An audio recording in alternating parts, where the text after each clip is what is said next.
नमस्कार, स्वागत है आप सभी का न्यूज इंडिया पर। आपके साथ मैं हूं आंचल कादियान। उत्तरकाशी में गरमाया है मस्जिद का विवाद। दरअसल पुलिस लाठीचार्ज के बाद पूरे इलाके में बवाल देखने को मिल रहा है। लाठीचार्ज के बाद हिंदू संगठनों ने किया है बंद का ऐलान। व्यापार संघ ने बाजार बंद में ऐलान किया है, साथ ही साथ समर्थन जो है वो दिया है हिंदू संगठन को। 27 प्रदर्शनकारी समेत पुलिसकर्मी घायल है। डीएम ने लोगों से शांति बनाए रखने की अपील भी की है। उत्तराखंड के सीमांत जिले उत्तरकाशी में गुरुवार 24 अक्टूबर को हुए बवाल के बाद जिला मुख्यालय समेत आसपास के सभी बाजार बंद कर दिए गए, जिस कारण आम आदमी को काफी दिक्कतों का सामना करना पड़ रहा है। जिले में शांति व्यवस्था और लॉ एंड ऑर्डर बनाए रखने के लिए भारी पुलिस बल तैनात की गई है। तो वहीं पर मुस्लिम समाज ने मस्जिद में जुम्मे की नमाज भी अता नहीं की है। लोगों ने घर में ही नमाज पढ़ी है। आपको ये भी बता दें कि उत्तरकाशी में मस्जिद को लेकर गुरुवार 24 अक्टूबर को बवाल हो गया था। इस दौरान पुलिस पर पथराव भी किया गया, जिस वजह से पुलिस को भी प्रदर्शनकारियों पर लाठीचार्ज करना पड़ा। इस दौरान कई पुलिसकर्मी समेत करीब 27 लोग घायल हुए हैं। वहीं मामले को गंभीरता से लेते हुए जिला प्रशासन ने भी उत्तरकाशी शहर में धारा 163 लागू कर दी है।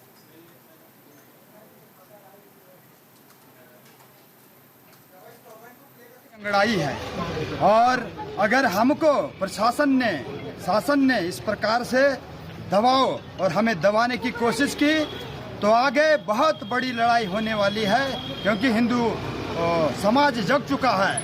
हम लोग गांव-गांव में जाकर ढोल बाजे के साथ हजारों लोगों के साथ दोबारा से इस उत्तरकाशी नगरी के अंदर फिर से हम लोग इससे भी ज्यादा से हजारों की संख्या में लोग यहाँ आएंगे और फिर शासन प्रशासन जो जिस प्रकार से हमको हिंदू समाज को दबाने की कोशिश कर रहा है, इसको हम कतई बर्दाश्त नहीं करेंगे। तो मेन क्या है कि उत्तरकाशी के अंदर एक मस्जिद है यहाँ पे जिसे बोलते हैं, तो इन्होंने अगर ये जमीन अपने मकान बनाने के लिए ली और तथा कुछ ये करके इसमें षड्यंत्र रच के इन्होंने क्या किया कि इस पे मस्जिद का निर्माण करवाया। और जब मस्जिद का निर्माण कराया तो ये 1969 में ली गई है भूमि और 2005 में इसका दाखला चढ़ा है। और 2 नाली इन्होंने वक्फ बोर्ड को भी सुन्नी वक्फ बोर्ड को दान कर रखी है। तो यहाँ पे सुन्नी वक्फ बोर्ड कहाँ से आ गया? अगर वो सुन्नी वक्फ बोर्ड को अगर दान की तो 57 के बाद तो वक्फ बोर्ड ख़त्म है उसकी प्रॉपर्टियाँ।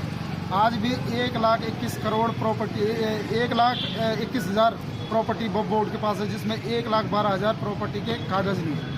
तो एक तो ये मुद्दा क्या है, ये अवैध मस्जिद का शासन प्रशासन इसका ध्वस्तीकरण करे। चलिए आपको अब उत्तरकाशी में मचे बवाल की 3 तस्वीरें दिखाते हैं कि किस तरीके से उत्तरकाशी में मस्जिद विवाद गरमाया हुआ है। वहां पर बवाल हो रहा है, पुलिस पर लाठीचार्ज किया गया, उसके बाद बंद का ऐलान। ये 3 तस्वीरें इस वक्त आपके टेलीविजन स्क्रीन पर। पहली तस्वीर आपको उत्तरकाशी के बवाल की दिखा रहे हैं, दूसरी तस्वीर पुलिस की तरफ से जब लाठीचार्ज हुआ उस लाठीचार्ज की, तीसरी तस्वीर बंद के ऐलान की। बंद के ऐलान का असर कई जगहों पर देखने को मिला है। ऐसे में आम लोगों को कई दिक्कतों का सामना करना पड़ रहा है। साथ ही साथ 4 धाम यात्रा पर जो श्रद्धालु इन दिनों हैं, उन श्रद्धालुओं को भी कई मुश्किलों का सामना करना पड़ रहा है। आप देख सकते हैं कि किस तरीके से ये विवाद गरमाता जा रहा है। चलिए ज्यादा जानकारी के लिए ग्राउंड जीरो का रुख कर लेते हैं। सहयोगी अनुज अवस्थी हमारे साथ जुड़े हुए। अनुज, फिलहाल किस तरीके की तस्वीरें वहां पर देखने को मिल रही है? अभी हालात कैसे बने हुए हैं?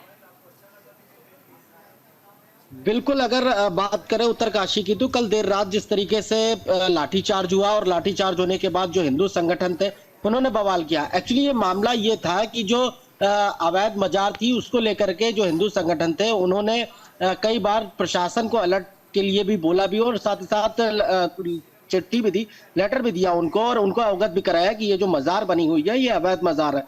लेकिन प्रशासन जिलाधिकारी मेहरबान सिंह बिष्ट ने इस पे ध्यान नहीं दिया। प्रशासन की लापरवाही सामने आई और खुल करके जो हिंदू संगठन है वो उन्होंने विरोध प्रदर्शन किया। जब विरोध प्रदर्शन किया जो अन्य जो धर्म के लोग हैं उन्होंने वहां से ऊपर से पत्थरबाजी करी। पत्थरबाजी करने के बाद लगातार ये मामला तूल पकड़ता गया। तूल पकड़ने के बाद अब हिंदू संगठन ये चाहते हैं कि उस अवैध मजार को तोड़ा जाए, लेकिन मामला अभी कोर्ट में भी विचाराधीन है और जिलाधिकारी भी इस मामले को देख रहे हैं। हालांकि चूंकि लाठीचार्ज करने के बाद कई लोग घायल हुए थे जिनको जिला अस्पताल में भर्ती कराया गया। और अगर बात करें प्रशासन, वो भी अब अलर्ट मोड पे है। आज सुबह से ही पूरा बाजार बंद है बात करें चारधाम यात्रा को लेकर के, तो चूंकि गंगोत्री और यमुनोत्री दोनों धाम वहीं पे पड़ते हैं उत्तरकाशी जिले में, और वहीं से ही जो श्रद्धालु हैं वहां से जाते हैं। किसी प्रकार का सांप्रदायिक तनाव न होने पाए, सांप्रदायिक सौहार्द बना रहे, इसी को लेकर के जिला प्रशासन लगातार अपनी कोशिशें कर रहा है। मुख्यमंत्री पुष्कर सिंह धामी लगातार अपडेट भी ले रहे हैं। फिलहाल जो अभी की अपडेट की अगर बात करें तो फिलहाल बाजार जरूर बंद है, लेकिन जो विरोध प्रदर्शन है वो अब नहीं है, और कर्फ्यू पूरे इलाके में कर्फ्यू लगा दिया गया है। जी ठीक है, देखिए अनुज, कर्फ्यू लगा दिया गया है, बाजार अभी बंद है, लेकिन हालांकि जैसा कि आपने जानकारी दी कि जो बवाल मच रहा था वो बवाल शांत हो चुका है, लेकिन क्या हिंदू संगठन के जो लोग हैं वो सच में शांत होकर के बैठ गए या उनकी मांग अभी भी यही है?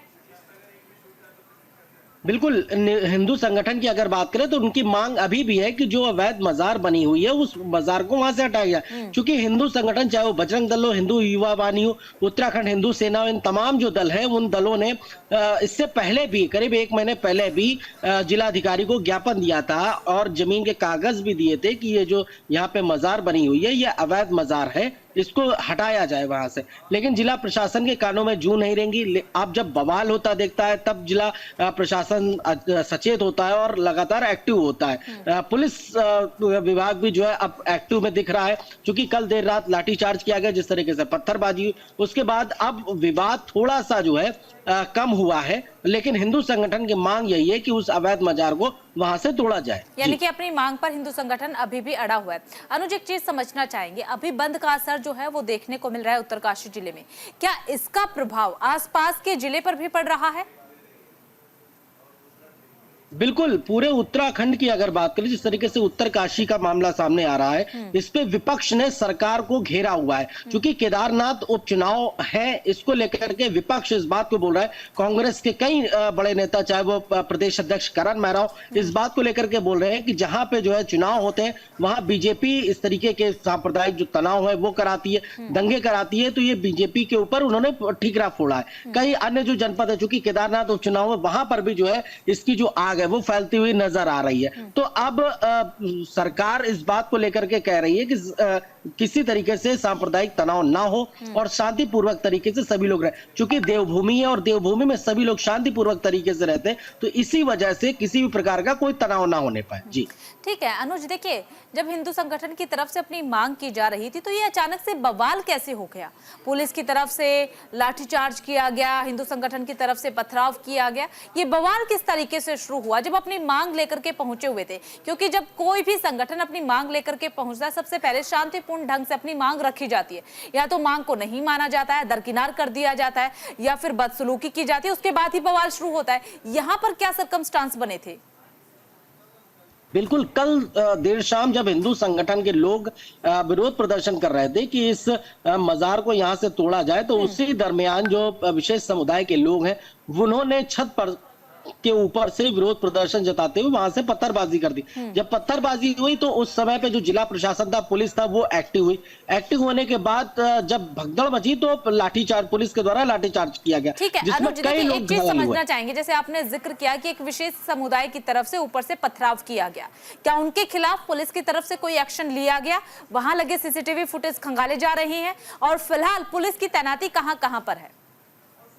बिल्कुल, पुलिस की तैनाती पूरे उत्तरकाशी का जो बाजार है उसमें पूरा कर्फ्यू लगा दिया गया। और बात करें शिनाख्त की, चूंकि जो संगठन के लोग जो पत्थरबाजी कर रहे थे, पुलिस अब सीसीटीवी फुटेज निकाल रही है और जो भी दंगाई हैं उनको चिन्हित करके उनके ऊपर कार्रवाई की जाएगी। और पुलिस का कहना यह है कि करीब हम 24 घंटे के अंदर जो भी दंगाई हैं उनको चिन्हित करके हम उनके ऊपर देशद्रोह का आरोप लगा करके या बात करें रासुका लगा करके, और साथ ही साथ उन्होंने अगर संपत्ति को, सरकारी संपत्ति को नुकसान पहुंचाया है तो उनसे वो भरपाई पूरी करी जाएगी। साथ ही साथ जो चिन्हित किए जाएंगे दंगाई, उनको तत्काल रूप से कार्रवाई करके जेल में डाला जाएगा। तो ये सारी चीजें पुलिस फोर्स सारी चीजें करे और जिला प्रशासन अब जाकर के एक्टिव हुआ है। हालांकि एक चीज और कहना चाहूंगा कि जिला अधिकारी अगर पहले से ही सचेत होते, मेहरबान सिंह बिष्ट, मैं बार बार न्यूज इंडिया के माध्यम से एक चीज बोल रहा हूं कि जिला अधिकारी मेहरबान सिंह बिष्ट अगर पहले से एक्टिव होते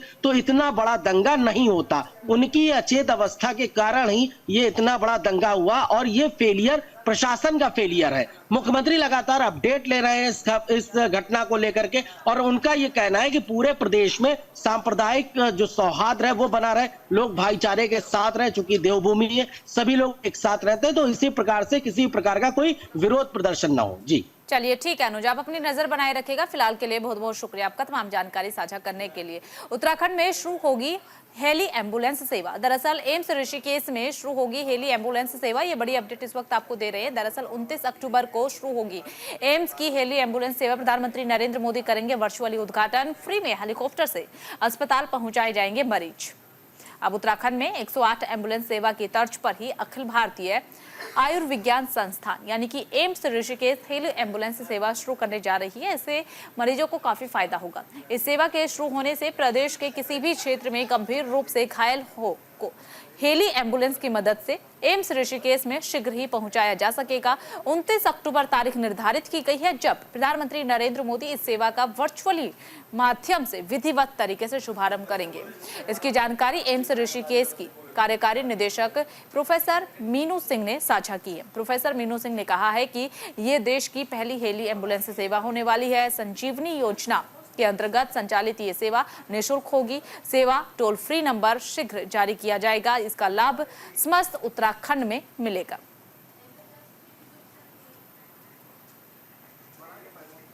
यूपीसीएल के एमडी अनिल यादव का कार्यकाल इस महीने पूरा हो जाएगा। यूपीसीएल समेत सियासी गलियारों में चर्चाओं का बाजार गर्म हो चुका है कि राज्य सरकार उनको 2 साल का सेवा विस्तार देने जा रही है।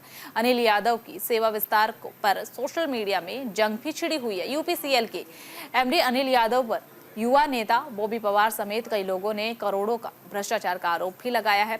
उनके बेटे की फर्म को लेकर पटेल नगर थाने में भी केस दर्ज किया गया है। इस पर पिछले 2 साल से जांच लंबित है। वहीं इसे लेकर के कांग्रेस के प्रदेश उपाध्यक्ष मथुरा दत्त जोशी ने कहा है कि सेवा विस्तार से जूनियर अधिकारियों का मनोबल टूटता है। यूपीसीएल के एमडी पर तमाम गंभीर आरोप है। विवादित और भ्रष्टाचारी अधिकारी को सेवा विस्तार देकर सरकार भ्रष्टाचारियों को पलवित और पोषित करने का काम कर रही है।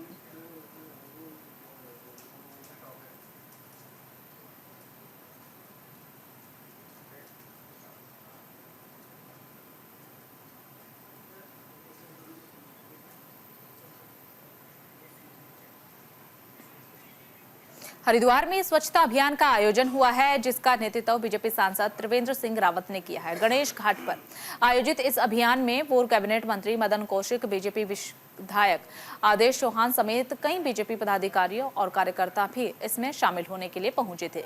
सभी ने मिलकर के गंगा से प्लास्टिक, कपड़े और अन्य कूड़े को हटाया है। इस अवसर पर सांसद त्रिवेंद्र सिंह रावत ने कहा कि गंगा की सफाई करके उन्हें बेहद ही ज्यादा संतुष्टि मिली है। उन्होंने नागरिकों से अपील की है कि गंगा स्वच्छता के प्रति सभी में जागरूकता होनी चाहिए। इसकी शुरुआत अपने घर से ही आप सभी को करनी चाहिए।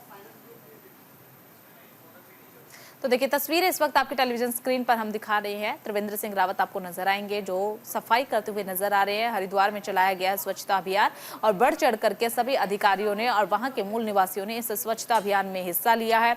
हिस्सा लेने के बाद जब इस अभियान का समापन हुआ, यानी कि सफाई गंगा की हो गई, प्लास्टिक जो वहां से उठाया गया, कूड़ा वहां से उठाया गया, उसके बाद त्रिवेंद्र सिंह रावत ने सभी को संबोधित किया। त्रिवेंद्र सिंह रावत की तरफ से कहा गया कि सभी को स्वच्छता का ध्यान रखना होगा। स्वच्छता सभी की जिम्मेदारी है। इसकी शुरुआत आपको अपने खुद के घर से करनी होगी, तब जा करके हरिद्वार और फिर उत्तराखंड जो है वो साफ सुथरा प्रदेश बनेगा। इससे खुद में अच्छा भी लगेगा। इसके अलावा जो लोग बाहर से हमारे राज्य में आ रहे हैं, क्योंकि देवभूमि है उत्तराखंड, तो वो लोग भी हमारे प्रदेश की तारीफ करेंगे। फिलहाल आप ये तस्वीरें ध्यान से देखिए, जहां पर त्रिवेंद्र सिंह रावत आम निवासियों के साथ मिलकर के सेवा कर रहे हैं, सफाई कर रहे हैं।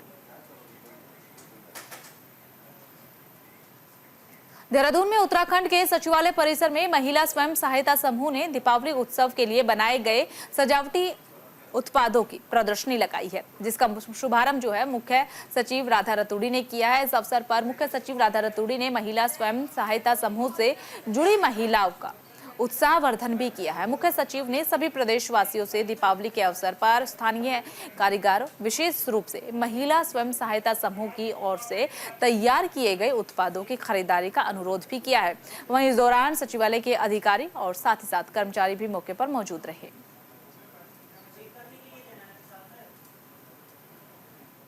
प्रदेश के बच्चे, उत्तराखंड के जो बच्चे हैं, इन्होंने जो बनाया है, सब लोग इन्हीं को यूज़ करें, इसीलिए हम यहाँ से एक गिफ्ट हैम्पर ले जा रहे हैं। थैंक यू बहुत। सब आके इनके बनाए हुए प्रोडक्ट्स को खरीदेंगे।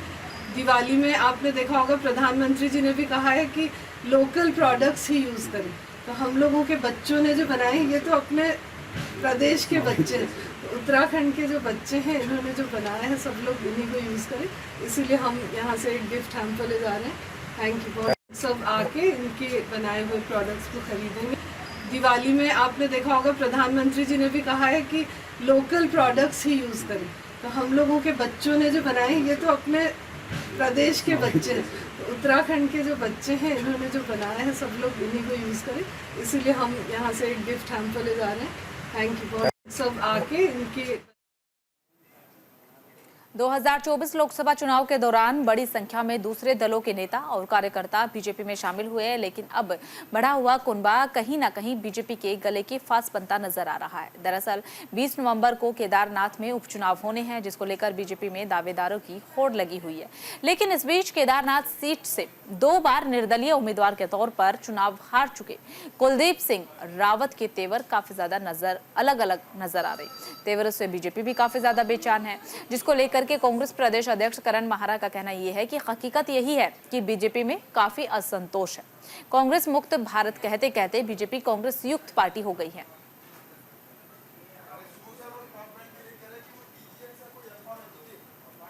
देखिए, मैं क्योंकि वो बीजेपी के परिवार के सदस्य हैं, मैं उन पर टिप्पणी नहीं करूँगा, लेकिन हकीकत यही है कि भारतीय जनता पार्टी में काफ़ी असंतोष है।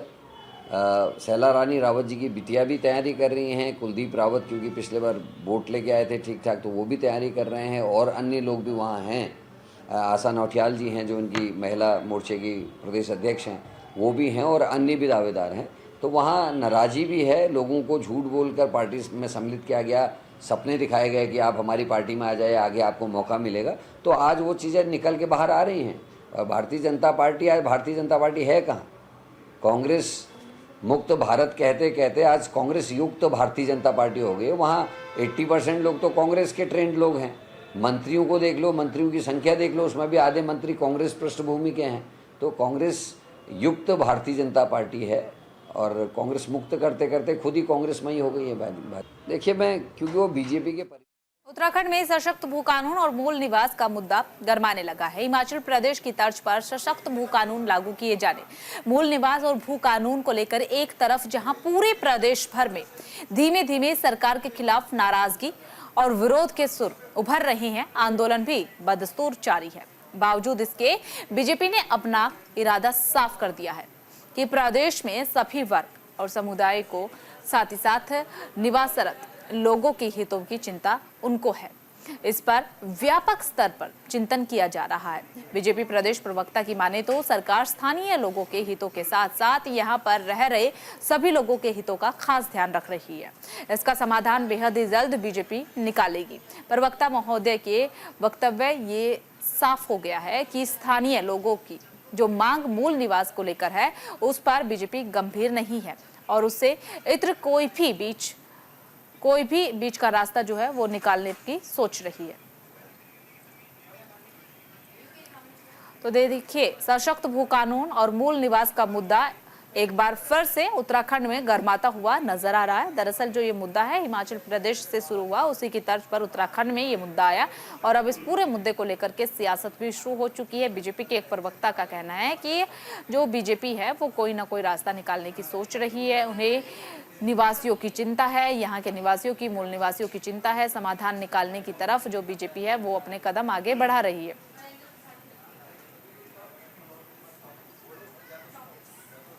मुख्यमंत्री पुष्कर सिंह धामी ने की है बैठक। स्वच्छता और सुरक्षा व्यवस्था को लेकर के बैठक की है। 9 नवंबर को उत्तराखंड का राज्य स्थापना दिवस है। देवभूमि राज्योत्सव के रूप में होगा भव्य आयोजन। 6 से 12 नवंबर तक इसका विशेष कार्यक्रम का आयोजन किया जाएगा। तो उत्तराखंड के मुख्यमंत्री पुष्कर सिंह धामी ने राज्य सचिवालय में दीपावली और राज्य स्थापना दिवस को लेकर के एक अहम बैठक की है।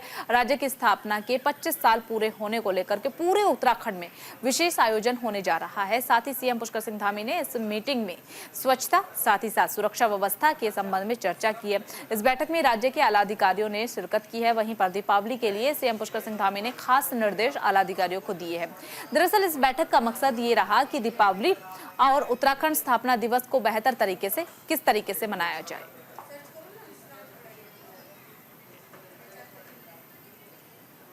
चलिए खबरों में अब आगे बढ़ते हैं। लक्सर में अवैध वाहनों के खिलाफ अभियान।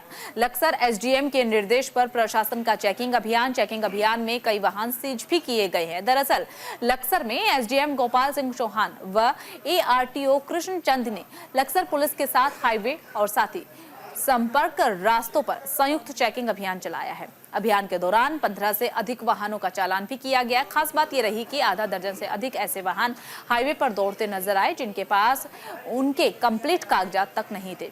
कुछ वाहनों पर तो फिटनेस का कागजात तक भी नहीं मिले हैं, कुछ का रजिस्ट्रेशन नहीं मिला है। एसडीएम ने बताया कि जिला अधिकारी के निर्देश पर विशेष चेकिंग अभियान ये चलाया जा रहा है। इसके तहत अवैध और नियम विरुद्ध संचालित हो रहे वाहनों पर नकेल कसी जा रही है।